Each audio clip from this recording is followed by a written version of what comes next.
Thank you for joining us for expressive self-care through music, movement, and relaxation techniques. You will get an email of the PowerPoint and resources and a recording of this presentation. Uh, my name is Sarah Lehman. I'm a birth to five family sports specialist. Have four children, two of my children with disabilities. My yeah, my 4-year-old son has a developmental disabilities.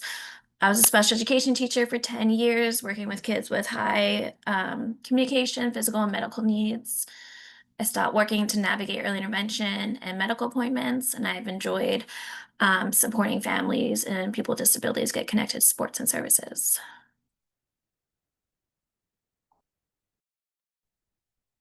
And hello, my name is Melissa Suarez. I have three children with IEPs and specific learning differences. My youngest uses sign language or modified sign that we taught him in order to communicate. I've been a registered nurse for wow, over 20 years now.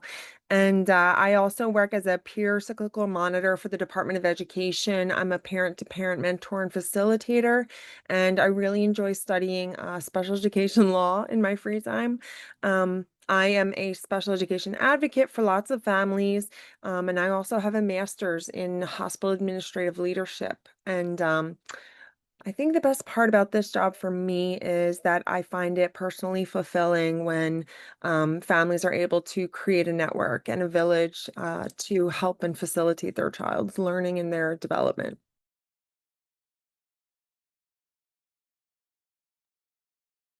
Good evening to everyone.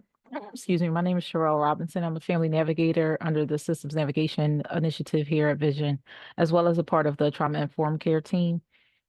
Basically, my work was in human services as well as in law and in support capacities. I've worked as a counselor as well. So basically, just increasing the public's access to mental health resources, especially children. And my youngest child is the one who who had me do a little bit more work in depth in this area because she is neurodivergent and has medical complexities, but I also have a 16-year-old, but she is um, a very typical 16-year-old. And basically the work that I've done previously is what I'm doing here at Vision, but just more in a directed capacity. Um, we're going to talk about what we do at the Philadelphia Family Support Project. We have three projects: system navigation, trauma-informed care, and birth to five project. Sherelle, do you want to talk about system navigation? Sure, I can do that.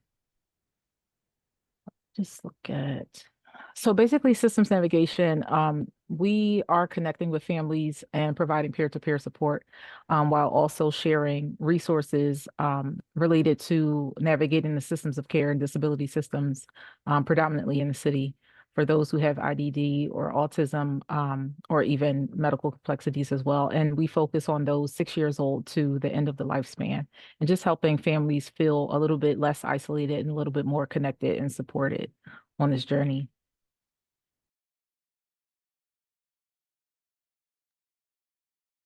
And then we have the trauma-informed care project. It helps families learn more about trauma and how to care for themselves.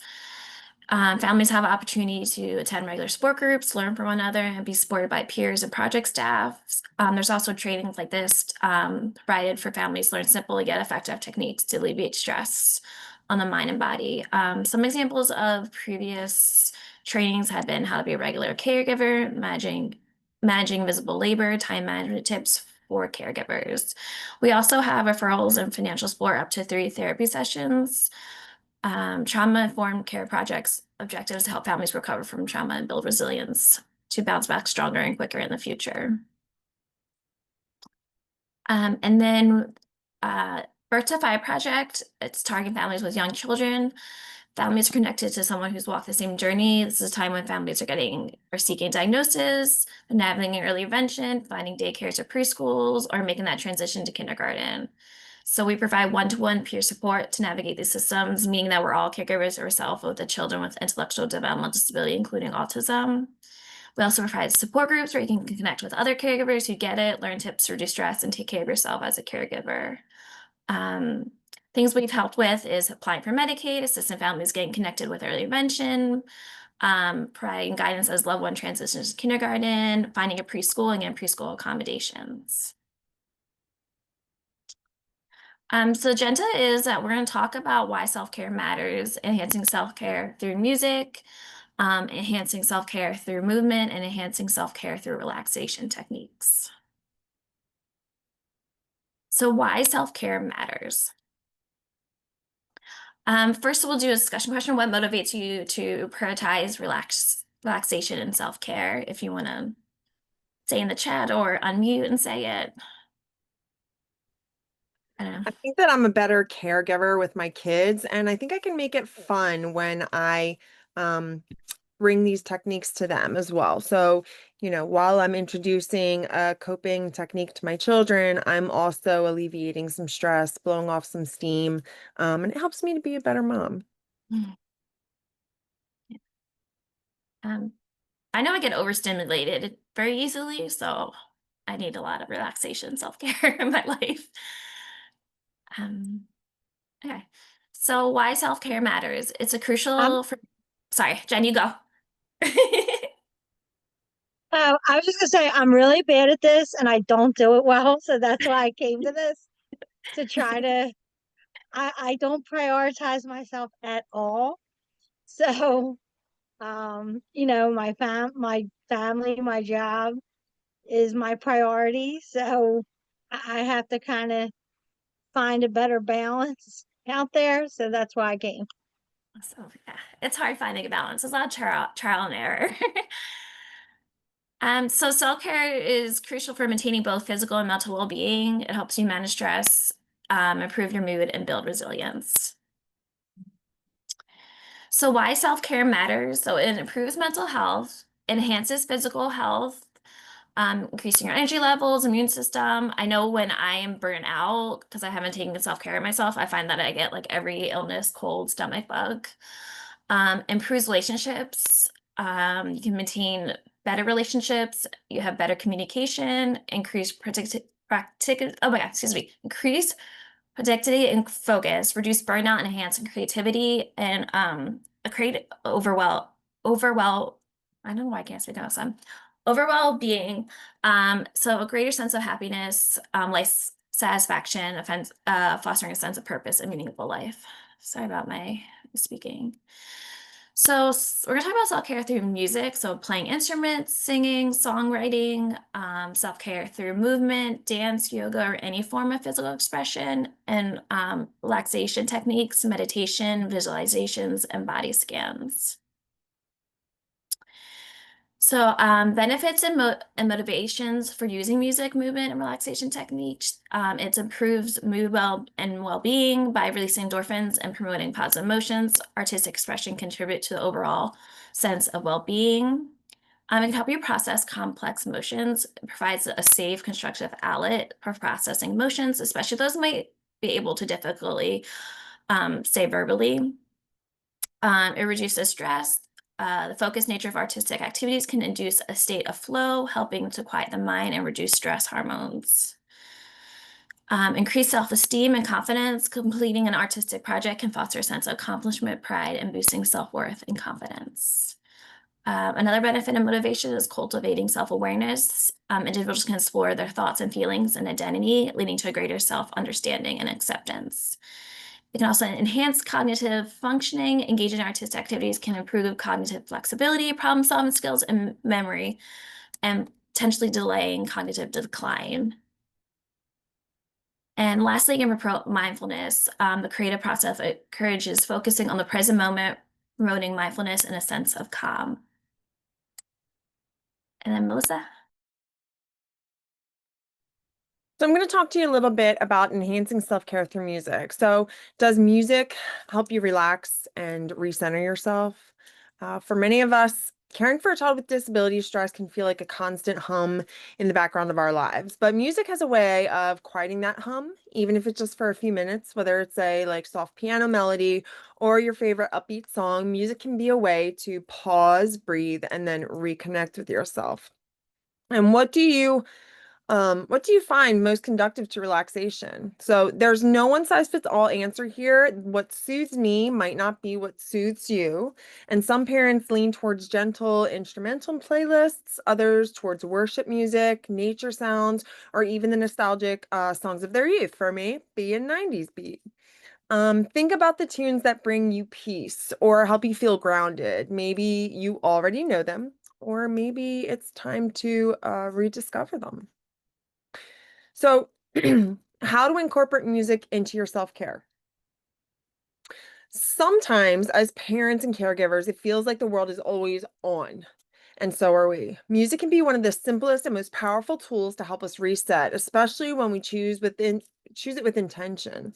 Here's a few ways we can weave music into your day, not just as a background noise, remember the hum, but as a source of calm, joy, and connection. So first is try different genres of music for different moods. You might need calming piano music one day and 90s throwbacks the next day. Let your mood guide you. Create mood-specific playlists. So have a calm day and playlist, and then for stressful moments, and then have an energy boosting one for tired days, and have a feel-good list for when you need to smile or kick the upbeat.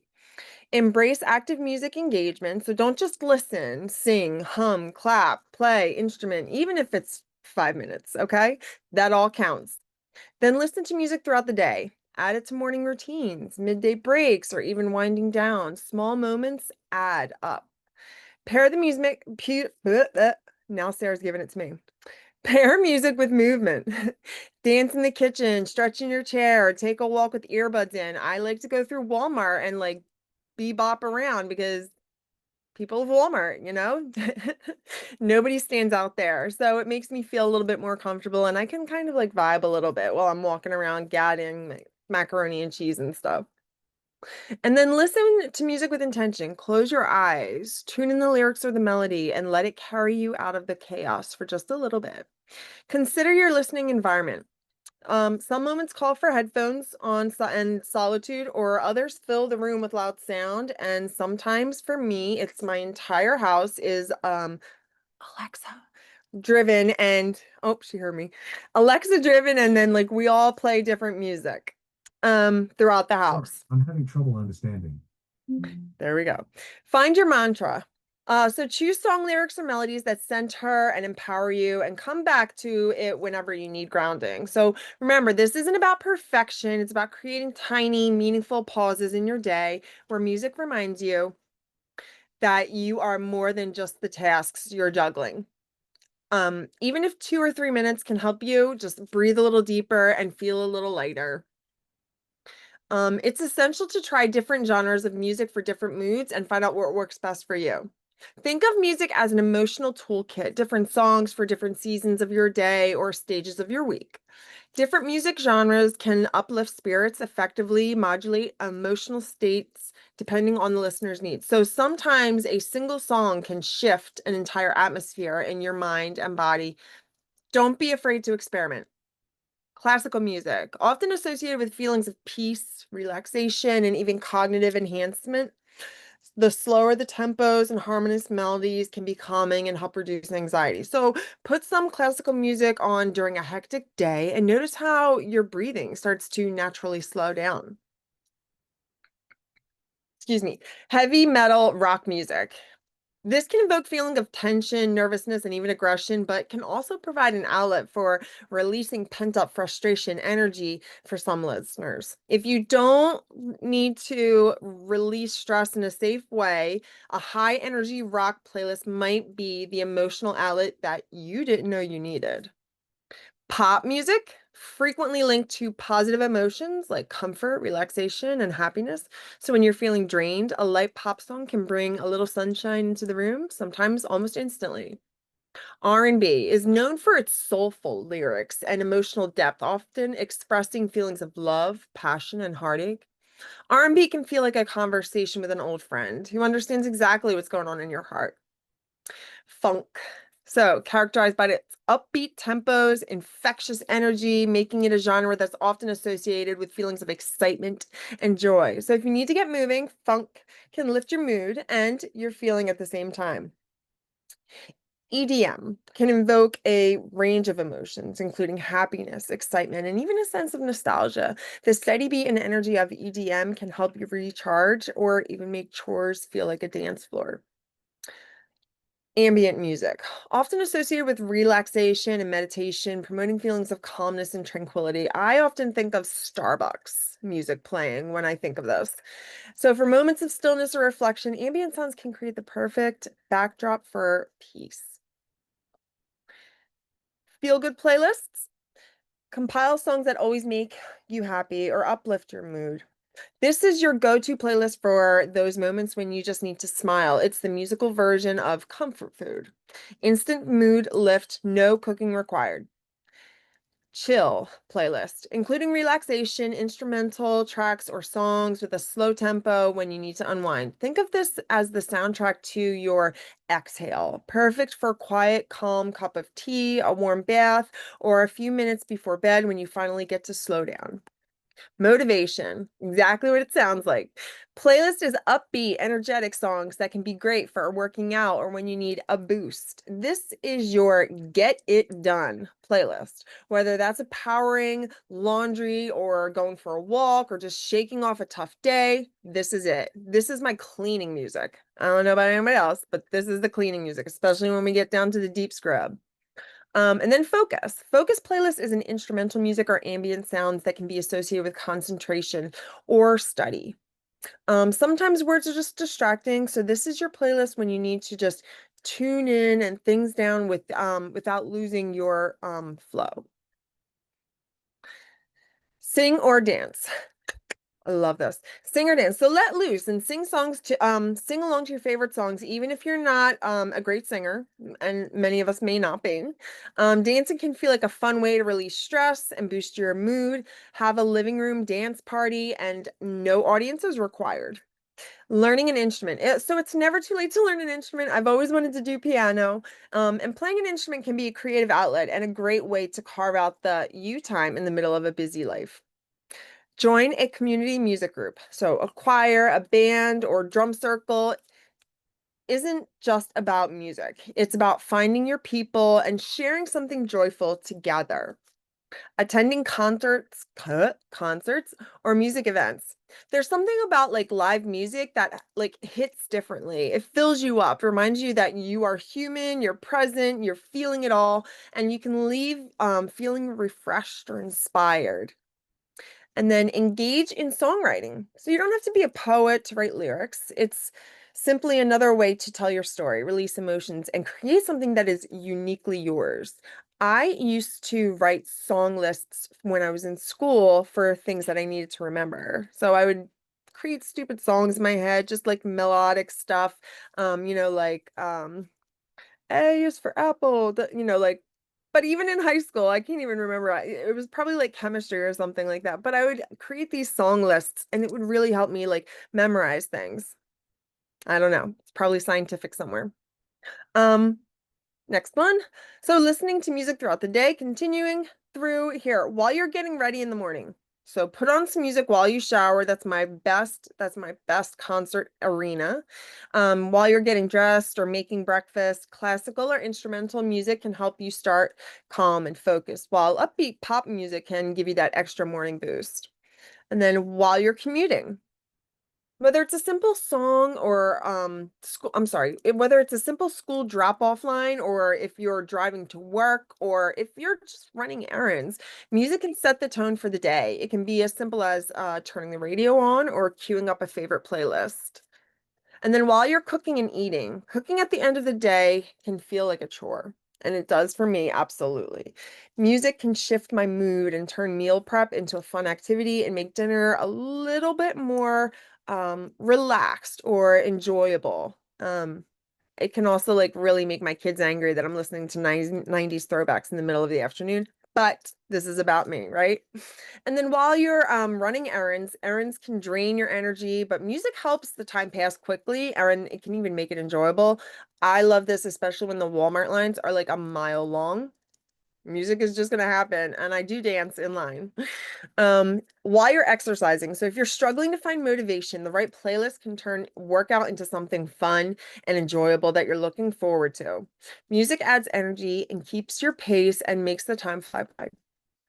So we mentioned this earlier, while you're doing chores, housework is never fun. And this is also part of my like cleaning stuff.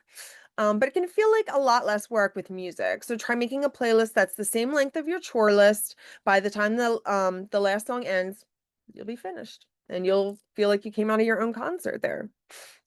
Next. So while you're working, music can help you focus, block out distractions, and even make tedious tasks feel more manageable. The right background playlist can turn "I have to do this" into "I can get this done." And then while you're getting ready for bed, just like music can help you start your day, it can also help you end it. Some calming, soft tunes signal your body and mind that it's time to rest and recharge. And then while you're transitioning, transition anthems, this is a new thing, but pick a reset song for moving between activities, whether it's shifting from work mode to home mode or from helping the kids with homework to starting dinner. This can make switching and transitioning smoother and can even make it something that you enjoy and look forward to. Then pairing music with movement. I don't know how they can be separated, truthfully, because I have to dance every time I'm listening to one of my songs, especially if it's like something I haven't heard for in a while. And it's like, something I played in junior high, and I'm like, boom, right back in the moment. So pairing it with movement, your body while listening to music is one of the fastest ways to lift your mood and shake off some tension. The rhythm, the tempo, and the style of the music are all up to you and can inspire you to do all kinds of movements, sometimes, most of the time, without you even realizing it. Simply swaying, tapping your feet, hands, or nodding your head to the beat. This is, like what I call the wallflowers, where you're kind of like almost there. You're gonna jump into the music and dance, but you're kind of like, not sure yet. Here we go. All of it counts. Dancing, obviously, turning your living room into a dance floor. So whether it's a solo moment or a family dance party, this all works for us. Use props. So scarves, ribbons, other objects. Props add a playful element to everything, especially with the kids. It's about movement and fun, not perfection. Often I end up dancing with my broom or my mop. They are great dance partners, by the way. Exercising, yoga, or running errands. Pairing a workout or stretching routine with music that matches your energy. Calm for yoga, upbeat for cardio. And then follow instructions, dance classes or fitness programs with music. So I took Zumba when I was pregnant with my twins. And I just want to say I killed it up until I was 16 weeks. I was huge, but it is so much fun. And like now, every time I hear like this like Pitbull song or J-Lo, I immediately start dancing to that music. And like, I'm just going to say this, I look great. I do look great because it's choreographed, not by me, and it looks nice. Next, listening to music with intention. So sometimes music is a great background noise, but when we listen to it with purpose, it becomes a powerful tool to just kind of express yourself. I used to do this when I would break up with a boy in high school or whatever, or in college.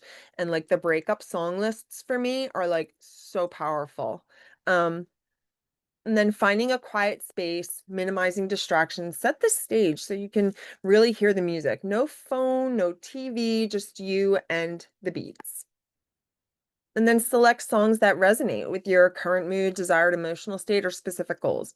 If you're feeling anxious, choose calming tones. If you need motivation, pick up something energizing. Let your needs guide your playlist. Focus on specific elements. Really listen, notice the melody, the rhythm, the instruments, the way the lyrics land. Let yourself get lost in the details. Identify musical phrases. Pay attention to the way the music changes. So those little nuances, those little rises, pauses, or shifts in energy, they can guide your breathing, your thoughts, or even your motivation. I often think of like ballads, like very strong ballads, or Tchaikovsky. That's classical.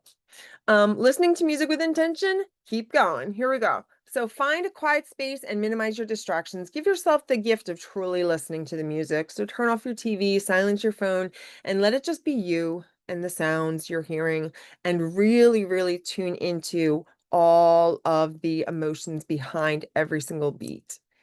Select songs that resonate with your current mood, desired emotional state, or specific goals. So, feeling low or sad, choose something more uplifting. If you're anxious, go for the calmer tones and then let your music match or gently shift how you're feeling. I often use it like if I'm feeling like grouchy or angry, I'll switch from like Limp Bizkit to, Mariah Carey. And I just do that slowly, and I know that's a big jump.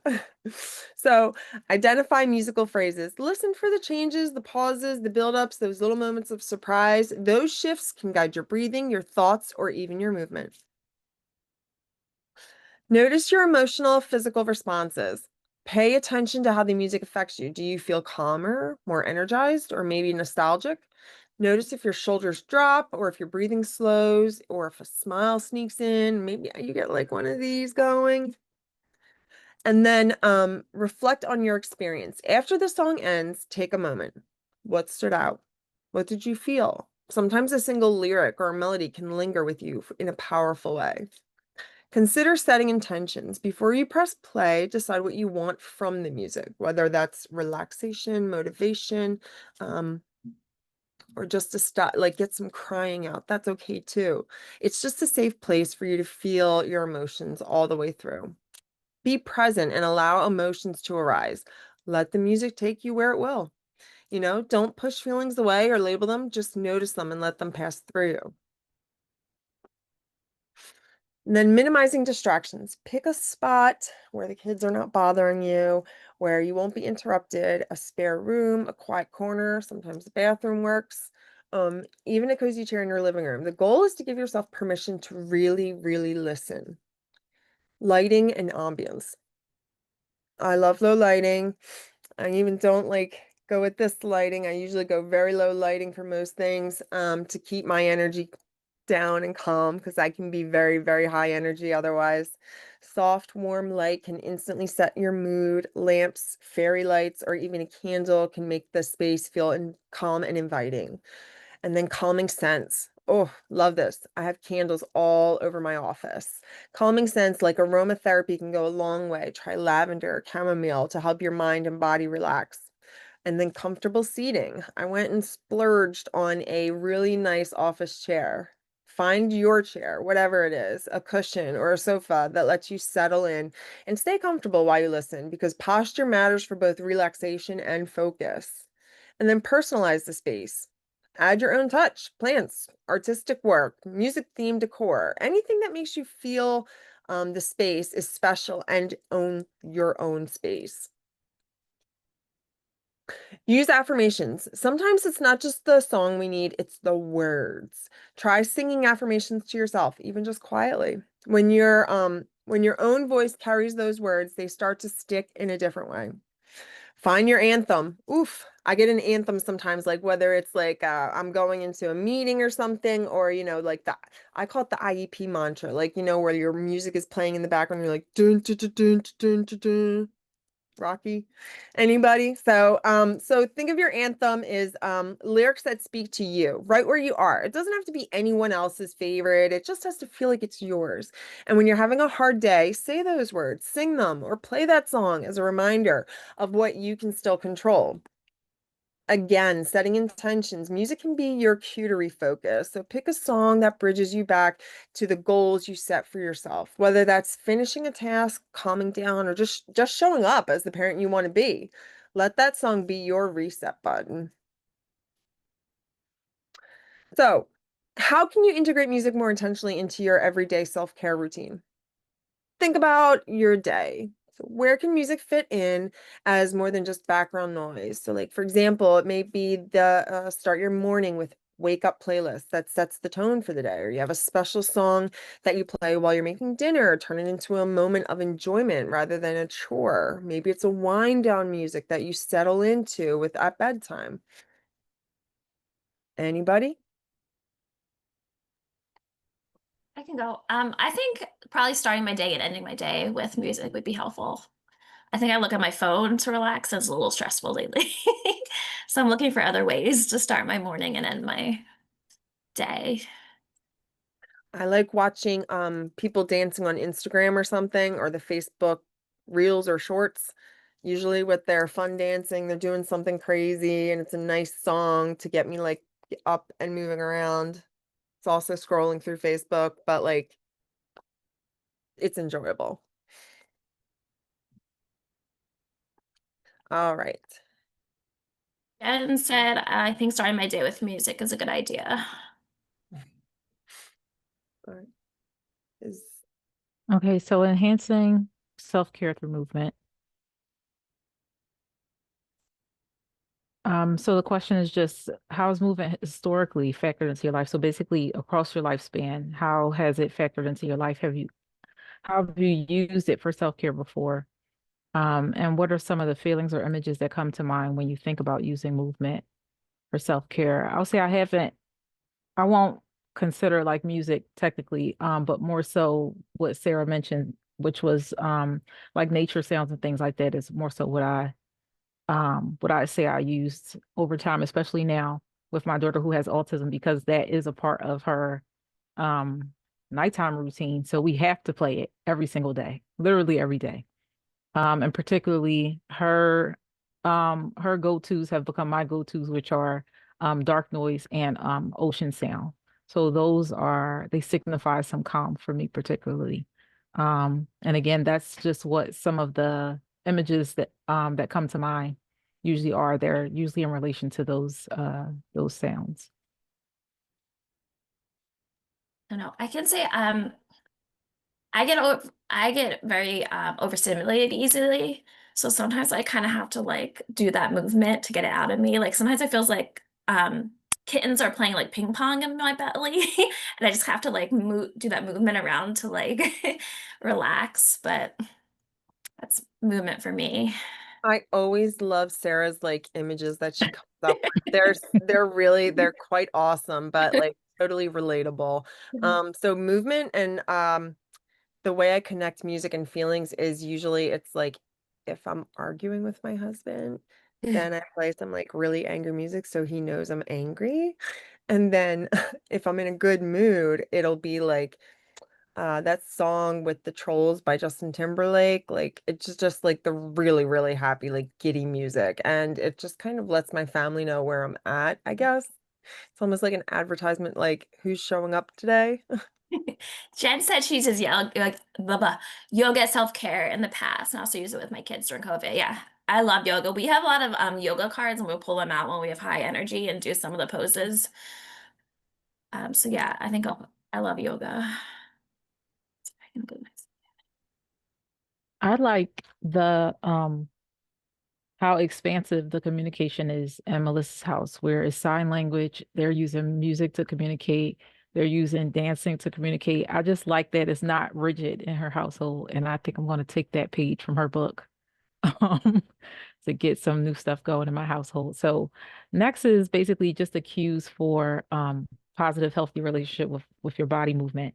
Some people have unhealthy relationships with their body movement, whether they feel overwhelmed by the idea of moving their bodies or um, maybe moving their bodies has been a mechanism for trying to control appearance. Um, but these are just some of the cues that can be used to help indicate whether you have a healthy relationship or not, or somewhere in between with your body movement. So whether or not your routine includes helping you feel connected with your body, if it makes you feel stronger or more flexible or have greater endurance. Obviously, you guys will get this, so I won't go through every single bullet point. Helps to relieve stress. Is the movement actually enjoyable? Um, can you move down your priority list using the movement? Is it responsive to your needs and your health? Is it respectful of your body's limits? And that is huge in our fitness culture right now, where you see people doing the most extreme exercises, movements, methods, practices, and people just want to try it because they think like it's normal. That might be normal for somebody else, but that might not be your thing or your body's thing. So it is a matter of respecting your body. And in my I like to try and do those dances that I had, like, from high school or from junior high, and I'm like, whoa, whoa, the limits are changed, like all those dance movements that you could do back then, we do modified now. So we do the abbreviated version. So I without like that. shame. Yes, exactly. Yeah, I saw a video on social media where a young lady, um, she used to be able to do backflips, and she videoed herself trying to do it, and she fell, not realized, because she said inside she felt like she could do it, but once it was time for her body to cooperate, it did not. So that's a cue for respecting I your won't body. record mine. I'll take that as a lesson, and I will not record mine. And you can go to the next one. So some more cues for but specifically for potentially harmful or unhealthy relationships with body movement. Some things to look out for. Does your routine include all or nothing thinking, um, or that your body should be able to do certain things whenever you summon your body to do it? So that black and white thinking that can lead us downhill. Um, does it not allow for any or only few days? Do you only allow for a few days off or no days off at all? Again, that extreme culture that we might see. Um, that you must meet certain requirements, like we just talked about. That is something that you have to do. Does the movement cause you to feel anxiety if you miss a day from engaging in it? Does it determining what you are allowed to eat based on activity level as well is a different cue. I hope you guys couldn't hear that thunder. That was just crazy. Um, okay, next is enhancing self-care through movement. Um, Specific examples. So mindful walking, that might be my favorite. Um, Paying attention to your breath and your steps as you walk. It also it can make you feel anxious if you are somebody who is in your head a lot.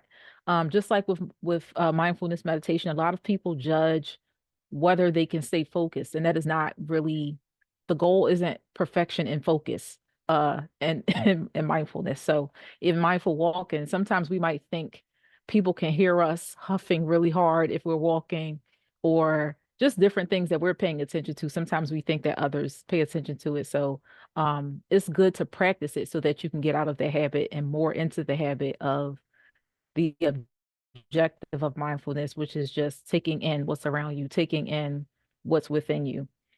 Um, Dancing, obviously, which Melissa hinted on a lot. Um, just enjoying the music and moving your body in a way that feels good. Yoga and Tai Chi.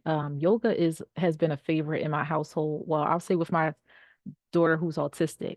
Um, I didn't even know she knew yoga. Maybe about two and a half or so. She was speaking to the remote to say Cosmic Kids Yoga in the best way she could, and it would come up, and I'm like, how do you even know what yoga is? So that's how our household got into yoga, and I love it. Particularly, I use stretches, and it's the water sounds and things like that she uses. Gentle stretching has been something I've recently incorporated as well. I think Melissa mentioned it about increasing some of your flexibility and things like that too. Um, and outdoor activities as well as somatic exercises, which are really good since we're uh doing this workshop through the Trauma Informed Care Project, basically engaging in movements that promote body awareness and regulating your nervous system. And we've had too many workshops where we share the reality of the trauma levels, and just regulate something that could benefit all of us.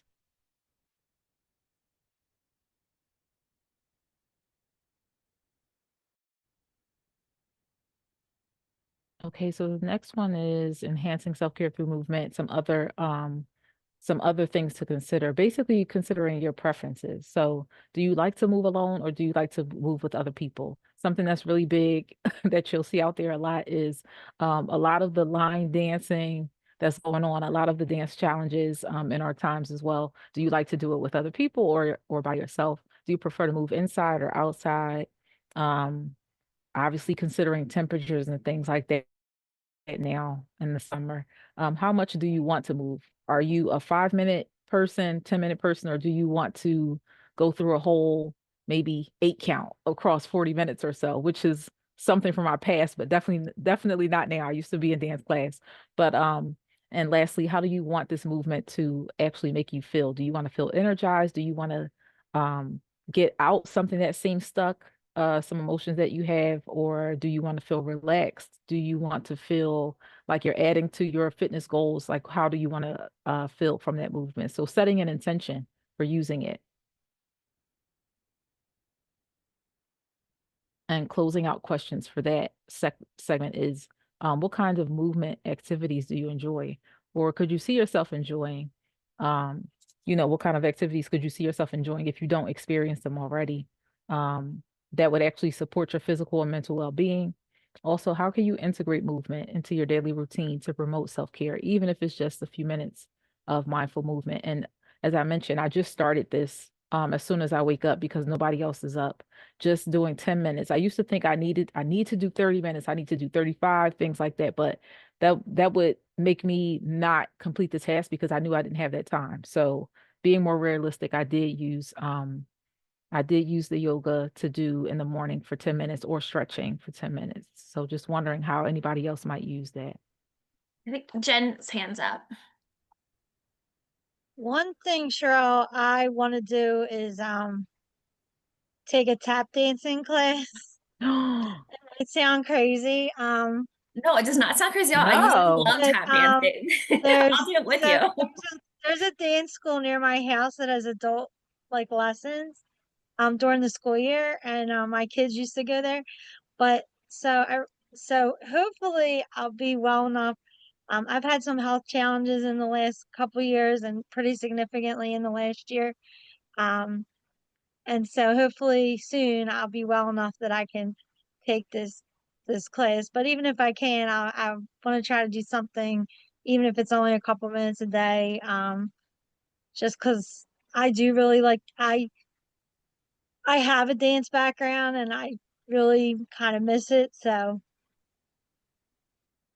Well, invite us to the recital because we know that that they usually have like a some of them aren't recitals, they're just like they usually let some family members come in and see. I know my daughter did it and she did tap and ballet and she stomps anyway without tap shoes, but I think you should do it. And especially along those lines of missing it. And that's where some of your joy probably came from. So I think you should revisit that. I mean, I could go back to my Zumba class and I like loved our instructor, but like that's my style. I really wanted to learn how to do like flamenco and salsa. I like mariachi. I love all of the Spanish dancing. And I think I'd like to do some like street dancing, like the floor and the rolling around. I can't do the worm because like that's my body limit. I'm 40, like that's my body limit. I ain't gonna be worming nothing on the floor. Okay. I might be looking They like a they pink have worm, something ballroom, like they have that. a ballroom dance school in the Northeast somewhere. I saw a ball, I rolled past somewhere. Do you have to bring a Um, partner with you? Because I know I that think yeah, that I doubt it, no, you don't. but the You one I don't. saw, They yeah. because my husband and I took dance lessons before we got married, and there were people in our class that they just a lot of people were in the class and they would just pair up and the teacher would just if you didn't have a partner with you, then she would say, okay, switch, switch, switch. You very know, nice. so there is a dance school pretty close to you, I think, Melissa. There's like Take the Lead and there's Top Hat Dance Studio, which is right on Bustleton. Jen knows all the places, man. I'm gonna connect They with all you afterwards, Jen, and we're gonna have like a dance Jen is off. the yeah. mayor. Jen is the mayor of the city, No, I okay? am She not. knows. I am Jen not is. She's the like, I have a dance background. I was like, Jen, you got an everything background. Let's be real. No, no, just I was really artsy growing up. My original degree is in fashion design. So and then I went to nursing school, and now want to get a PhD, so I'm not sure what I'm going to get it in yet. But PhD probably in education or everything. public policy. I Um, could see you doing public policy. That would be awesome. That'd be awesome. Then you'd so be Dr. Jen. yeah, that'll be the funny part. I would not expect anybody to call me doctor if they don't want to, though. I'm very like, not about all that formality. So I'm gonna talk about enhancing self-care through relaxation techniques. So another discussion question, what relaxation techniques are you already familiar with or have tried? I know a big one for me is like breathing. I take deep breaths throughout my day to calm my nerves. I don't know if anybody, I can go. I usually do classical stuff like when I need to when I have to like do something that like I'm not really wanting to do, I'll listen to like strong classical music that like brings you in from a high tempo into like um a low like like a softer, a more relaxed type of thing, like Fertilise, kind of like how they bring you up and down and then bring you back to a quieter place. I let music guide my mood that way. Awesome. So there's deep breathing, what I was talking about.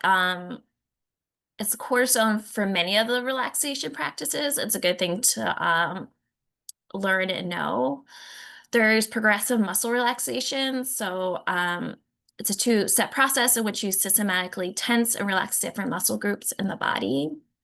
There's a body scan. This is a type of meditation that focuses on your attention on various parts of your body, like progressive muscle relaxation, but you start with your feet and you work all the way up to your head.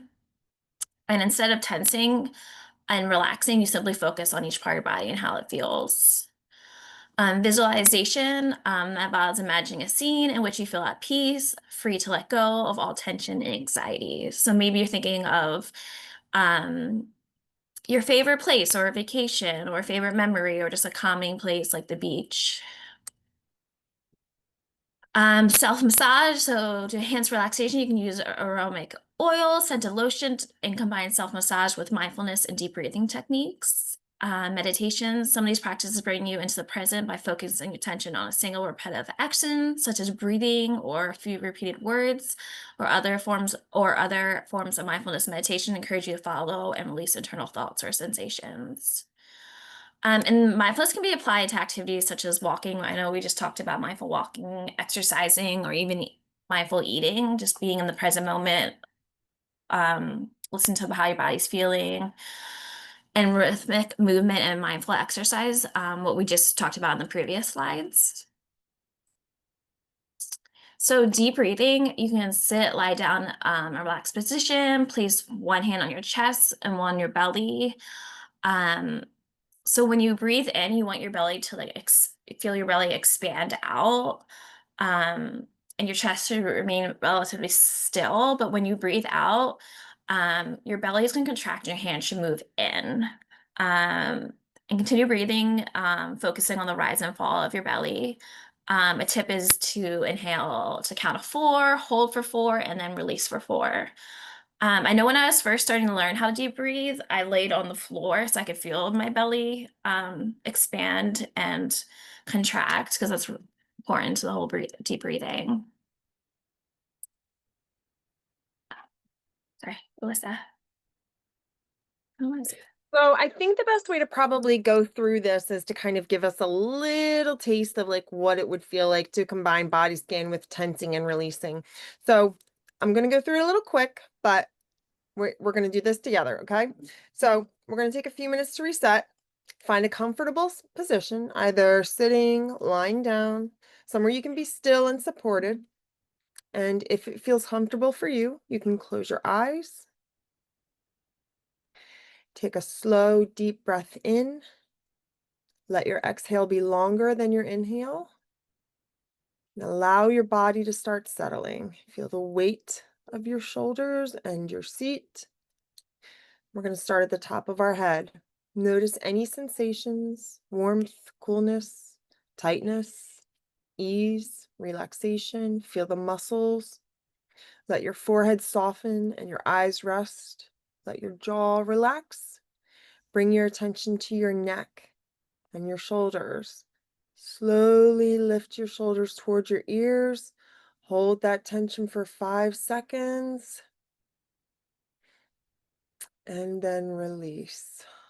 Feel them drop and soften. One more time, shoulders up and drop. Now shift your awareness to your arms and your hands. Curl your fingers into a light, gentle fist. Hold that and squeeze for 5 seconds. And release. Notice the difference between the tension and the relaxation. One more time. Curl your hands. And rest. Now let's move your focus to your chest and your back. Take a deep breath in and gently expand your chest. Hold it for a few seconds, whatever feels comfortable for you. And then exhale and feel the release in your chest and your back. Now bring your attention to your stomach and your hips. Tighten your abdominal muscles and hold them. Then release. Notice how the tension melts away. Do it one more time. And then relax. Fully relax your body. Now shift your attention to your thighs. Gently press your legs together or tense your muscles. Hold for 3. And then release. Notice the difference in the tension in your thighs. One more time. And release. Now let's move down to your calves. Flex your feet up towards you, hold, and then release. Now notice the lightness in your legs. We'll do it again. And release. Now bring your awareness to your feet and your toes. Curl your toes under and hold them. Then release. Feel the grounding connection with the surface beneath you. One more time, curl. Release. Now simply notice what you're feeling in each area of your body. Be curious about what's there. Warmth, tingling, heaviness, tension, ease. When you reach the top of your head, slowly bring your awareness back to your whole body. Feel how everything is connected from head to toe. Take another deep breath and exhale. Notice how your body feels as a whole. And let yourself sit in this relaxed state for just a moment. And then you can return to the room. And thank you so much, everyone, for your cooperation in this activity. Whether you found it challenging or would like more practice with it, or found yourself immediately ready to fall asleep, it only matters that you just set a good intention, participated, and did the best you could. Thank you for letting me lead you. Yeah, we just have we're running out of time. So a body scan, you're just gonna go at the end there's resources about because there's scripted body scans, or you can do it yourself by bringing attention to your toes and moving up to your head about observing the different sensations while trying to change them and judge them. You just go one body part to the next. And then when we reach top of your head, you slowly bring your awareness back to your whole body. Take a few more deep breaths and notice how your body's feeling as a whole. Do you want to do visualization, Shrell, or I can? Sure. Yeah, I can let me just move my screen. My screen is touch screen, so every time I do anything, it sort of It's wonky. Okay. Sorry, I'm just trying to make it a little bit bigger so I can actually see. No problem. And hopefully Shu will cut this out of our recording. Yeah.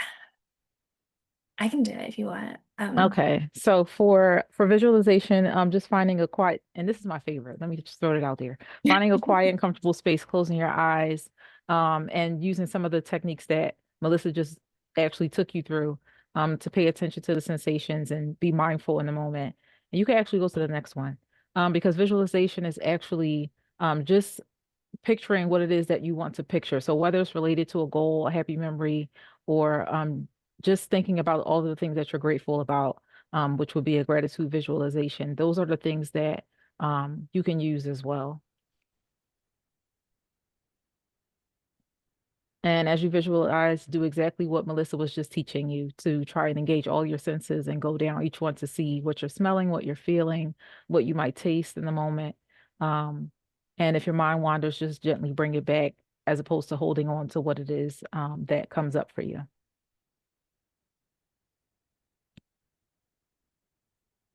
And self-massage, I think Sarah already mentioned that as well. Just identifying your areas of discomfort, whether you like to use something to create less friction as you're massaging yourself, and continuing for however long you want to do it for, whether it's a little time, 3 to 5 minutes, or a little bit longer. Yeah. I know I do my hands a lot when I'm stressed or need some I self-care. do my neck every day. I do my neck and my temples, like right up here. So a meditation, you'll find a comfortable position,